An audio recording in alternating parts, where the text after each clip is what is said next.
Hello. In this video, I want to talk a little bit about the psychomotor domain of learning. And I'm going to focus on Ravinder Dev's taxonomy, 5-stage taxonomy, but I'm going to contrast it with two others just to give you a notion of how you might want to reinterpret it in your particular context, your particular subject, and your personal practice. First thing I want to say is that the psychomotor domain is as applicable to someone teaching university chemistry or biology or geography or politics as it is to more vocational subjects. It's just a question of a little bit of imagination. So I'm going to come on to provide lots of examples later on in the video, but I just want to outline for you at first what the domain looks like and its 5 stages. So I've changed the language a little bit from Dave's original. He talked about imitation. I talk about imitate. So I'm using active verbs. But effectively, we're talking about imitate, manipulate, perfect, articulate, and embody. Now, those are the 5 stages within the psychomotor domain, and they are progressive. So the idea is that once one can imitate, then one can go on to manipulate. Once one can manipulate, one can then go on to perfect. So in that sense, it is a progressive domain.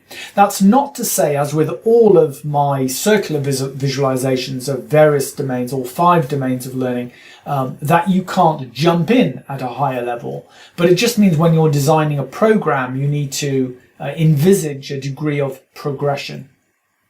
So clearly, if we're talking about a domain for psychomotor skills, for manual skills, clearly it lends itself very neatly to adult education, to vocational education, to any practical skill set, whether it's bricklaying or roof building or electrical engineering or anything that uses one's hands clearly does lend itself very well to a psychomotor domain. But as I said, I think it's entirely applicable to any tool manipulation, and that includes any digital tool, any software skills.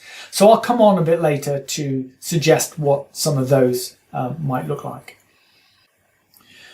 So the growth of the psychomotor domain of learning basically builds on obviously a rich history of practice in the arts and crafts movement, and particularly it goes right back to medieval artisans. But essentially a great deal of attention was paid in the 1970s, 60s and 70s to the psychomotor domain. Bloom's original project also did deal with the psychomotor domain alongside the cognitive and the affective domains, but most of that work didn't actually get published in any meaningful way. Ravinder Dev is one of the architects of probably one of the best known of the domains for the psychomotor skill set. But there are 2 others that are worth mentioning, Simpson and Harrow's. So Simpsons from 1972, which basically has 7 stages. Again, a degree of progression, although the first 2 stages I think are more dispositional.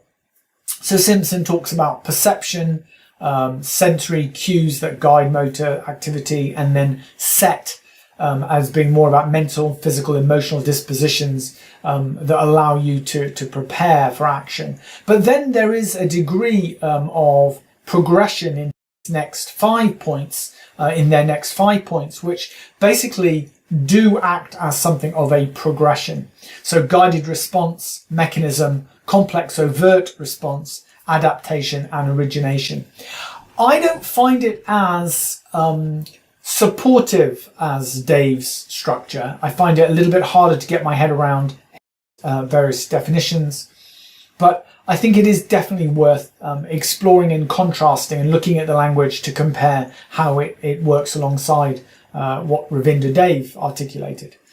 Harrow's 1972 taxonomy has 6 stages, and again, arguably some of them are not acquired skills. They are more involuntary responses and indeed some of them are potentially interpersonal skills in my definition.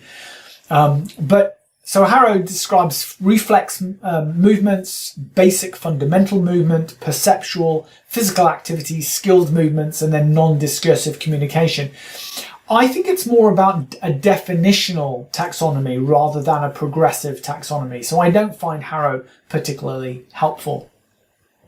My personal belief is that Ravinder Dave definitely nailed it with a progressive taxonomy using imitation, manipulation, precision, articulation, and naturalization as his definitions. And again, the way I've used that language is to activate those verbs. So imitation becomes to imitate, manipulation becomes to manipulate, precision becomes to perfect, articulation to articulate, and naturalization is about embodying, so to embody a skill set. So to imitate a skill is to copy, to replicate the actions of others, normally following observation, very much at the elbow of the master. To manipulate is about the ability to repeat some of those steps, but possibly to operate them from memory and possibly from instructions. To perfect requires an existing skill set to be then developed with some degree of expertise. And I think that's often the point at which one is expecting the learner to take ownership of the learning process itself. So thinking about that in adult education terms, very much about the self-directed learner.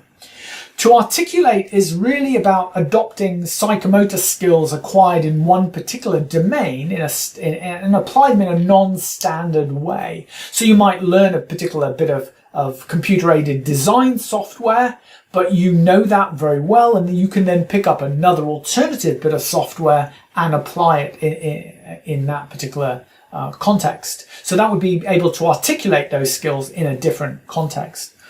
And to embody those skills, the final stage in the domain is very much about performing those actions with a degree of automation.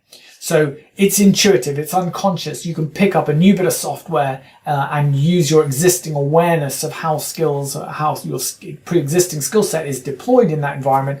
You can pick up a new bit of software, for example. So the reason I keep citing software is I think in higher education, it's very often to dismiss the psychomotor skill set as being irrelevant. But I think actually, I would argue that all disciplines do have a degree of tools, whether they're physical tools, paper-based or online tools, that need some articulation. So I think languages would be dictionaries, thesauruses, lexicons. They are tools, and to use them effectively does require a degree of progressive skill development. Maths would have calculators, maths markup language and skills, geometric software, and so on. History would have, geography might have GIS, information systems, mapping software, spatial applications. History would have archival retrieval software, database management software, and so on. Psychology would have responsive systems, lab equipment.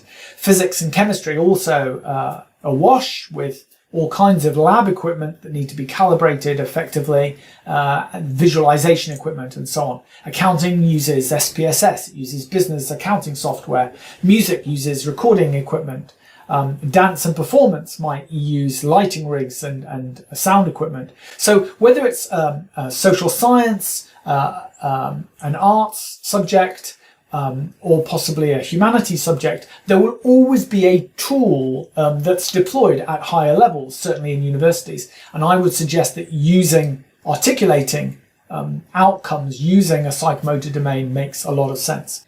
So I provided a rich visual representation of my reinterpretation of Dave's domain for the psychomotor skill set in a circular form, and it provides the proto-verbs at the very center, then a whole series of verbs for action verbs that can then be written either as intended learning outcomes or as activity design verbs, and then an outer circle that suggests some of the possible tools that might be used and deployed in order to allow the student to evidence those outcomes. The circular representations are incredibly flexible. They're not rigid. You can pick anything from any place and match it with anywhere else. It depends a little bit on your context. So I invite you to explore this particular domain, but I think it's extremely important for all learners to develop appropriate manual psychometric skills using whatever specialist tools are appropriate to their particular subject or discipline.